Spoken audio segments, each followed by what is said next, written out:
Is the Super Bowl halftime show an homage to the Babylonian god Baal, also symbolized by a golden calf? Or is some of the occult symbolism just pure coincidence? Let's do a deep dive.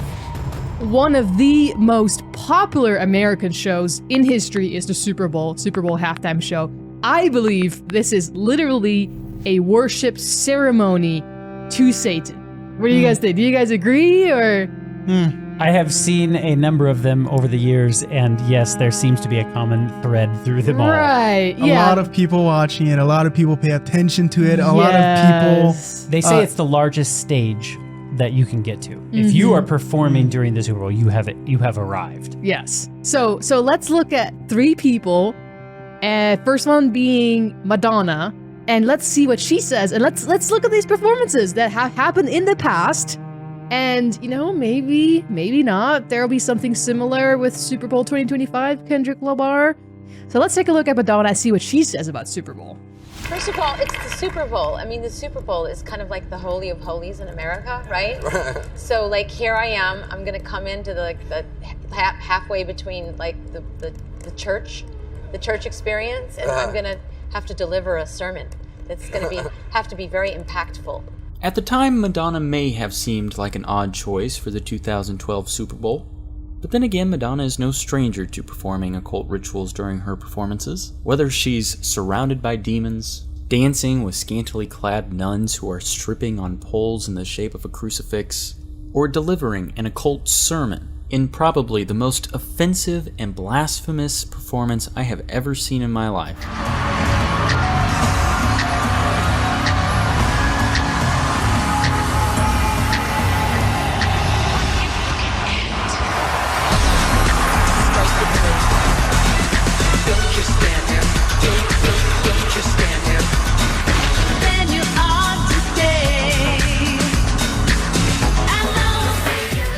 Wow. So were all the clips from this one? Yeah, this was show? This is one the her halftime on show. The cross, the nuns. No, that's that was not. actually a different performance. Yeah. Yes, but So she's done multiple of quite these. blasphemous. Wow. Yes, there was one picture where she was sitting with she was dressed up as Jesus, I think, or something like that, at the Lord's Supper, and there's blood. And I don't know. It's weird. You're talking about the one where she had the crown of thorns around her She head. might have had that there. Yeah, I mean, she was hanging on the cross, and the very interesting thing is she came down off the cross. I mean, it was like the most blasphemous stuff you could come up with. Yeah. At least she's honest. She said it's a church, and she's going to give a sermon. Yeah. Sermon for Satan. So what do we do at the church? What does it mean, the impact on people when you hear a sermon at the church? Yeah, right? I mean, it's supposed to change your life. Changing. Hey, it's a message from above, but who do they worship? Who do they follow? I think it's pretty obvious that she's not a Christian, and if she is, she's definitely not showing the fruits. So who is she showing to follow and to have given her heart to? If you could go back in time and you could look at Babylonian worship ceremonies way back in ancient cultures, there was an element of they always had temple prostitutes and stuff like this, right? They did. So they are incorporating a lot of these ancient ideas. She's bringing really Egypt true. into this. Yeah, she's bringing a lot of blended cultures and basically turning it into a church ceremony. And this is interesting you brought up Babylon, because if you look at the major empires in history, right? Babylon was considered one of the first world empires. And it's actually a prophecy in Daniel 2, chapter 2 in the Bible that talks about what empires were going to follow suit. What I find interesting and what I find really cool is that this was written by Daniel, who was actually a high up official in the courts of Babylon, but he was in Hebrew. And he wrote this down when Babylon was still the sole power. Yeah, it was the head of the gold. Yes, but eventually these other powers came into being. Well, we find historical evidence that Daniel was a real character. He was actually living under Nebuchadnezzar and then some other Babylonian kings after that. There's historical evidence that Daniel's book is true and that the Bible foretold what kingdoms would follow. Now, eventually after Babylon, you had Medo-Persia that took over and it got bigger.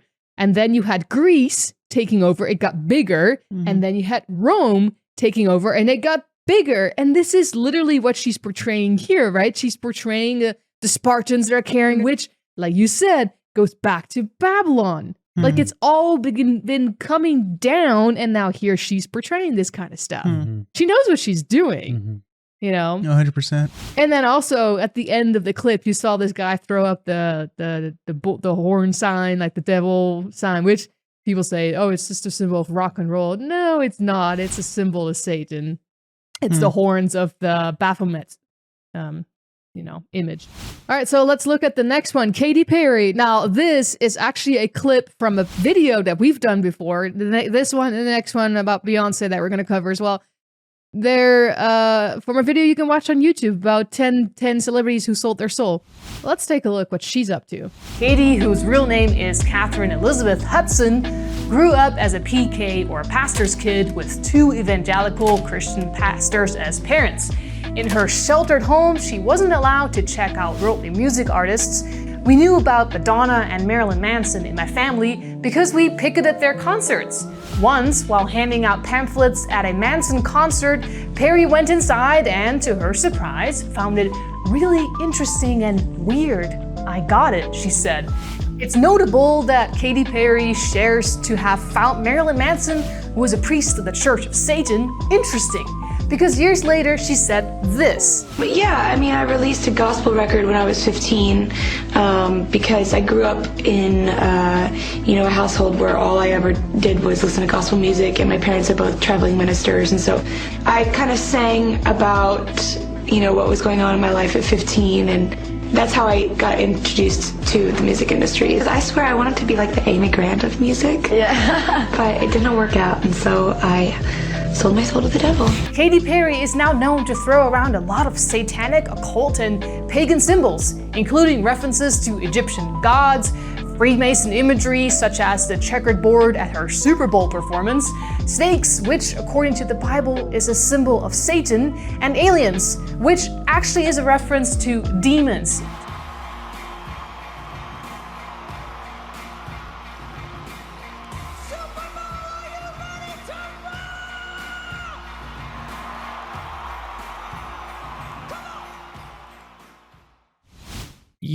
There's a lot of like Christian imagery that she was displaying, the cross on her chest, which is super like blasphemous. But she was getting burned on this at a witch's broom or something, surrounded by dark beings. Yeah, and her riding in on a beast like this, where she's like on fire and she's like the woman that's riding the beast. I mean, there's a lot of like Christian sort of ideas being incorporated into her work, but super blasphemous. Sad. Yeah. And the Super Bowl is traditionally like, it's kind of a family event for sort of a historical, families would get together and watch it. So you get a lot of kids watching this. And if America truly is this like Christian nation, you're throwing some imagery out here that I think is completely blasphemous. Oh yeah. I mean, I many people would say, "Oh, I would never go to, to a seance or anywhere where they would worship Satan. I would never watch anything where they're outward worshiping the devil." But then everyone gathers together to watch probably the most watched musical of the year, the Super Bowl, and just, clapping and wow, that was something, We just don't really notice, we know we talked about Rome earlier, and something Rome did do was the Colosseum. Right? They called it bread and circus. It was there to distract people from what was happening around them with these performances or with the killing of the Christians, gladiators, all this stuff. Yeah. Right? All and they cared about it. was being entertained and cheap food. Yeah. So give me my entertainment and give me my food and make it cheap. Yep. Yeah. It's kind of interesting. There was a documentary that was made of Katy Perry while she was like getting ready for this, and she's praised with her whole cast. Lady Gaga too. Yeah, right before. And when you hear the prayer, I mean, it sounds like a prayer that could be offered to God. Like, God help protect us and do this. And then, come out and do something so blasphemous. It's crazy. Let's do a quick prayer. I pray, God, that you will look after us. Thank you so much for this incredible opportunity. And we know it's because of you, because you have chosen us. Amen. And we believe that we are exactly where we are supposed to be today at this moment. And we will be present and conscious, and we will smile, and we will live in this 12.5 minutes. Well, the question is really, who is she Who praying you to? praying to? Exactly. You know, if you look into occultist Alice A. Bailey and Helena Blavatsky, their writings could almost sound Christian sometimes because they do admit and say that they worship Lucifer. But it's like, wait a minute, you're not praying to the Christian God. Right. Yeah. All right, so last one. Listen to what Beyoncé said in an interview with BET. And I remember right before I performed, I raised my hands up, and it was kind of the first time I felt something else come into me, and I knew that was gonna be my coming out night. And I'm really kind of shy, and not really shy, but more reserved, and nothing like Sasha. But I guess I wouldn't be very entertaining on the stage. So Sasha comes out and she's fearless. You know, she can do things that I cannot do when I'm in rehearsal. I mean, I can try, but then it just doesn't happen. I can sing notes and sing strong and do all these things that when I'm just by myself, I can't do.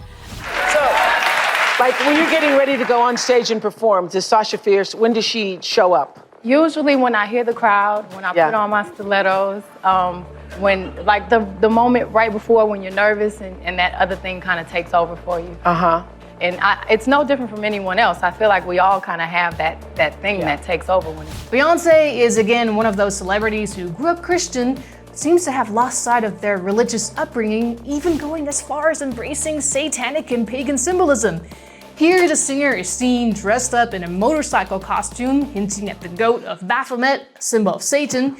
She tends to throw up the Illuminati triangles a lot, and of course, she's dressed up as a sun goddess or has had references to the sun god on numerous occasions. In the ancient days, the sun god was also known as Baal, which again is just another version of a god that is technically Satan. During her 2013 halftime show performance, two faces of the Gemini twins showed up. In Babylonian astronomy, the stars Pollux and Castor were known as the Great Twins. Their names were Lugal Ira and Meslamta A, meaning the mighty king, and the one who has arisen from the underworld. Both names are titles of Nergal, a major Babylonian god of plague and pestilence who was king of the underworld. I'm sure you can figure out who the king of the underworld is supposed to be.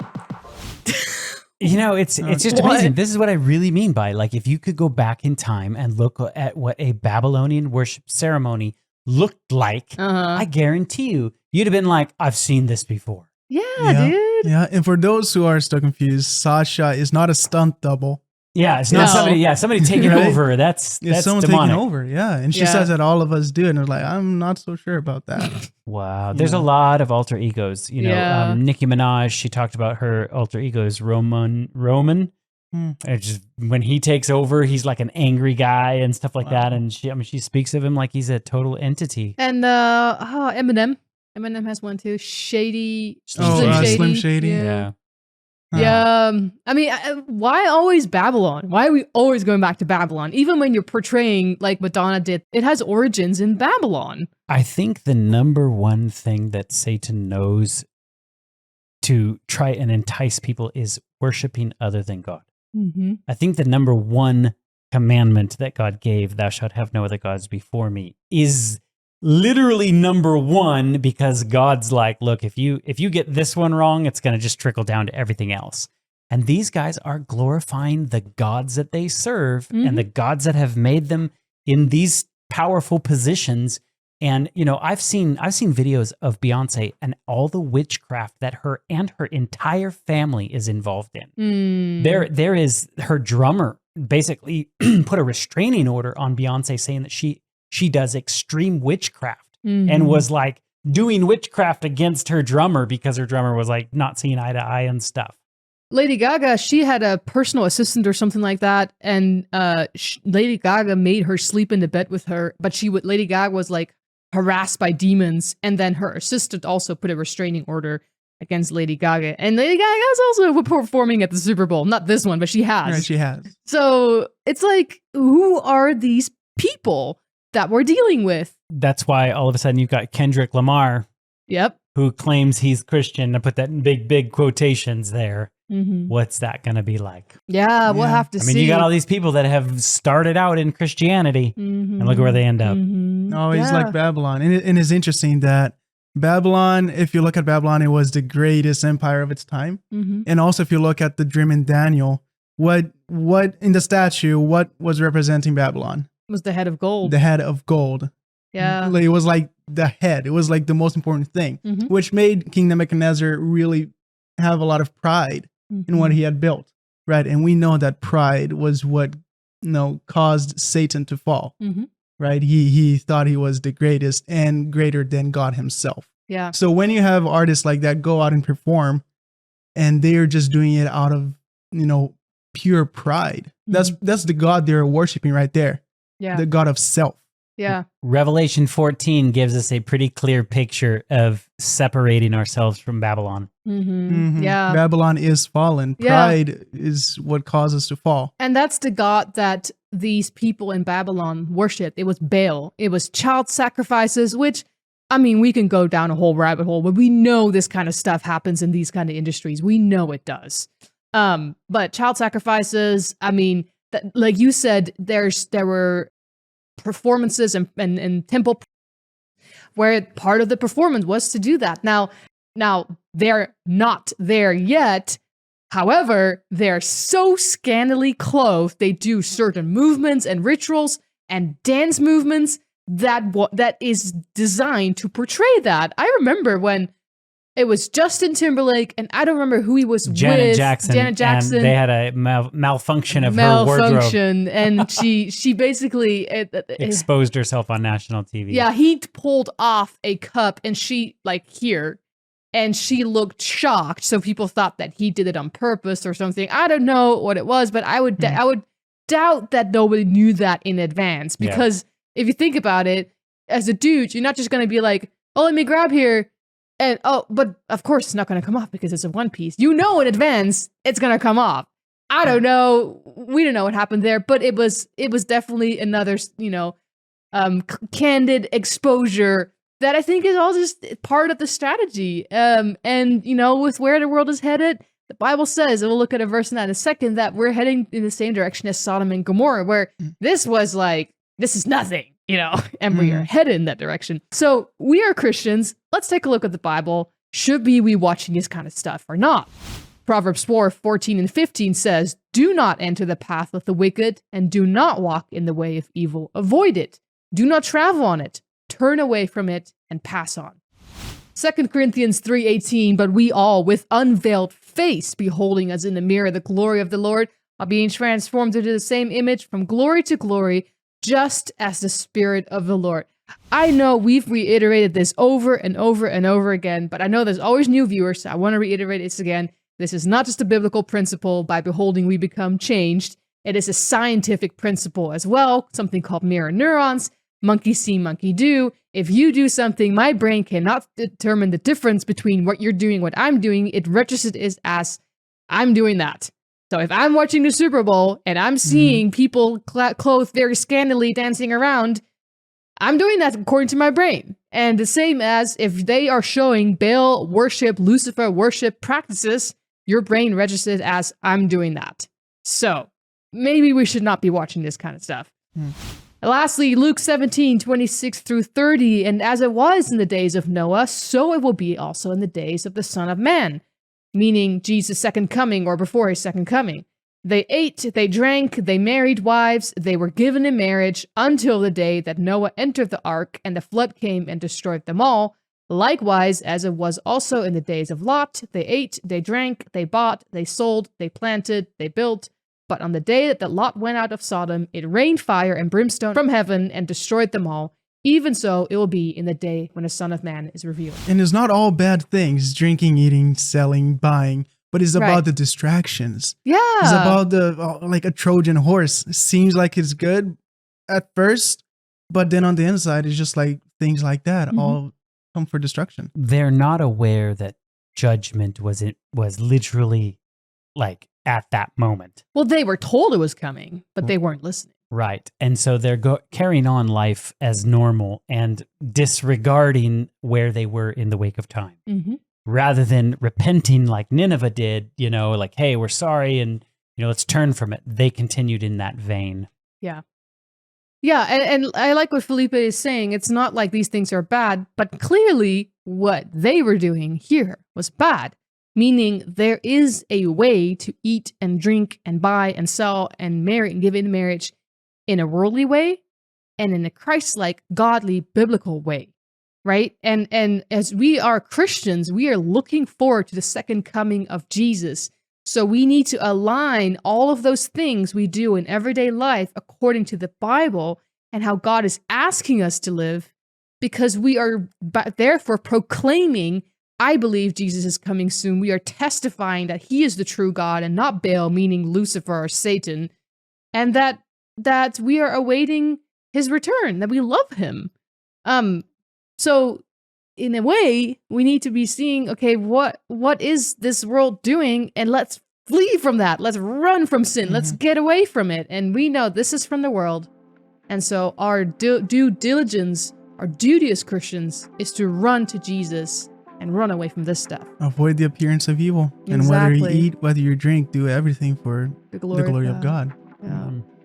All right, let us know what you guys think in the comments. Do you think the Super Bowl is just like, any other performance? Or is there some kind of a hidden message behind it?